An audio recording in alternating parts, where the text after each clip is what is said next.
মনে করেন America president একটা ফ্যাসে পড়ে গেল, আমরা দেশে চা দোকানে তো অবশ্যই বুদ্ধি চাইতে পারে না।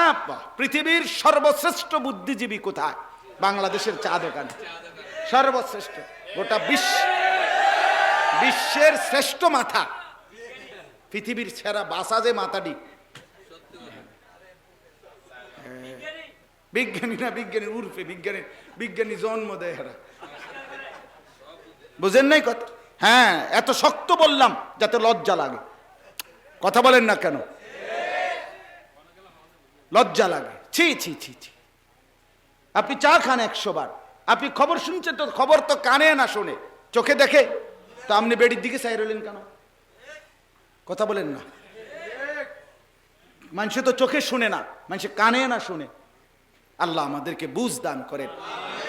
অতএব আমি এই বয়স্ক মাদ্রাসা যুবক ভাই তোমাদেরকে অনেকক্ষণ বললাম, আমার কথা শেষ। নওজোয়ান, আমি ফিরাইতে চাই, আমি বাপ তোমার পরিবর্তন চাই।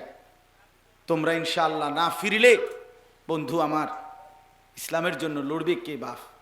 আগামীর পৃথিবী দ্বন্দ্বমুখর পৃথিবী।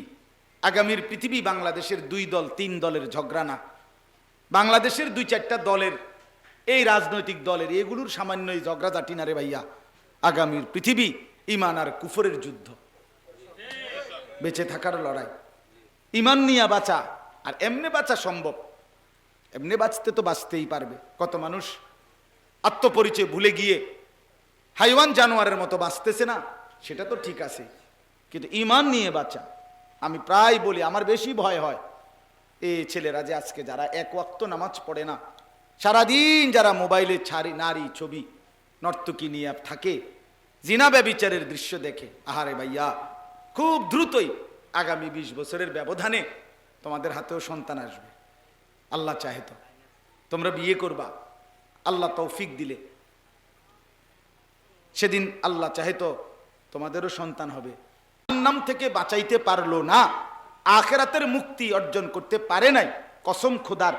আল্লাহ রাসূল সাল্লাল্লাহু আলাইহি সাল্লাম বলেন, ওই চাচাকে, ওই লোকটাকে কিয়ামতে হাসরের ময়দানে আল্লাহ তাআলা কোনো উযর, আপত্তি, কথা পেশ করার, বলার সুযোগ দিবেন না। দ্বারা এখানে বাবে ইফআল সলব, আপনার কি এই একেবারে মূল অর্থ উল্টে যাবে, অর্থাৎ কোনো ওজর পাবে না সে। কিছু যে বলবে আল্লাহর কাছে, 60 বছর পরেও, 40 বছর পরেও কোরআন শরীফ অশুদ্ধ, সূরা অশুদ্ধ, কেরাত অশুদ্ধ, নামাজ অশুদ্ধ, রুকু অশুদ্ধ, সেজদা অশুদ্ধ, অজু অশুদ্ধ, গোসল অশুদ্ধ, সুন্নতের খেলাফ, কসম আল্লাহর। একজন বুড়া চাচাও যদি বুঝেন আমার কথা, মনে রাখেন, আপনি কোনো জবাব দিতে পারবেন না হাসরের ময়দানে। আল্লাহ তাআলা দাঁড় করাইয়েই, একেবারে এমনি খাড় করাইয়ে ফিডা লইব। ফেরেশতাকে বলবে শুধু ফিট, চাচারে ফিট, হ্যাঁ হ্যাঁ বুড়া মিয়ারে টাঙ্গাইয়া ফিট। কোন মুরব্বী যদি রাগ হয় তা আপনি পড়া শুরু করে দেন, তো এই তো সারে রাগ করে না যাব। আপনি যদি বলেন যে রাহ পিছা দিয়ে ফিট, এত কথা হননের চাইতে ভর্তি হলে তো এটাই তো চাইতেছি, আপনি যাতে জিদ উড়ে। কথা বুঝেন না? আমি তো এটাই কই, আপনি যাতে স্যাত ওড়ে, এইটাই তো চাইতেছি আপনার কাছে। আপনি যাতে স্যাত ওড়ে, যা বেড়া এত কথা কনের চাইতে খাইলাম না বিড়ি বেড়া, এত কথা। আমি তো সবসময় বলি, যে বয়স্ক লোক বিড়ি খায় এখনো 60 বছর 70, ওনার মতো লজ্জাহীন আর কেউ নেই। উনি একেবারে বেশি বেশরম, বেশি বেশরম, এবার একদম বেশরম। এবার কোনো লজ্জা শরম বলতে কিচ্ছু নাই। 60 বছরে আমনে শরম হইল না, আর 600 বছরে হইতো না। আমনে বড় শক্ত, আপনি ফুডাটা আড্ডি গোস্ত নাই। হ্যাঁ, 60 বছরে কথায় কথায় গালি দেয়, এবার শক্ত মানুষ। কথা বলেন না কেন? ওটা আখেরাত ভুলে গেছে। 60 বছর বয়সে আজও রঙিন টেলিভিশনে, চা দোকানে নর্তকীর নাচ, নাটক, সিনেমা দেখে উনি আখেরাত ভুলে গেছে মূলত। আপনি কলজা পরীক্ষা করেন, ওনার দিল পরীক্ষা করেন, আলটা করান। কি বলেন? এতদিন, আরে মুসলমান এতদিন গাফেল থাকে?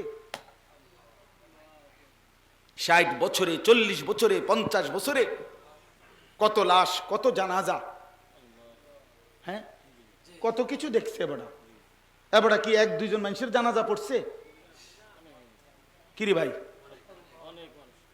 16 বছরের যেই ছেলেটা, তার গুনাহ তো এই পরিমাণ। 60 বছরের যিনি, তার গুনাহ কি তার চাইতে বেশি না? তো তো হ্যাঁ, এত লাশ, এত জানাজা, এত কবর, এত দুর্ঘটনা, এত অ্যাক্সিডেন্ট, এত মানুষের মৃত্যু, কিছুই আপনাকে চা দোকান থেকে ফিরাইতে পারলো না। আপনি চা দোকানের বিরুদ্ধে না, আমি চা খাওয়ারও বিরুদ্ধে। আমি প্রত্যেক দিন চা খাই। মূল বিষয় আবার এটা না যে বলে আমরা চা দোয়ানের লগে হুজুরে লাগলো কেন। আপনার চা দোয়ানের লগে আমার সমস্যা না। আমি চাও খাই, বনও খাই, বিস্কুটও খাই। চা বন এগুলো কি হারাম? প্রশ্ন তো হলো আপনার খামখেয়ালিটা। আপনি চা না খাইবেন, আপনি বেডি চান কা? কথা বলেন না কেন? আপনি নর্তকী দেখেন কেন? আপনি সিনেমা নাটক দেখেন কেন? আপনি নারীর ছবি দেখেন কেন? কয় না খবরে না কদ্দুর শুনি আলাপ, আমরা চিড়া খাই, আমরা বুঝি না। আপনি খবর শুনেন, মানুষের চোখ দিয়েই তো শুনে। হ্যাঁ হ্যাঁ, অবশ্যই চোখ দিয়ে তো, নাহলে এবার আপনি আগ করে চাইয়া রয়েছে কা। এবার না বলে খবর শুনে, তো শুনলে আপনি কান দিয়ে না হেদিকে চাইয়া শুনবেন।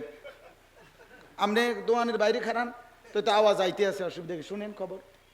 কথা বলেন না কেন?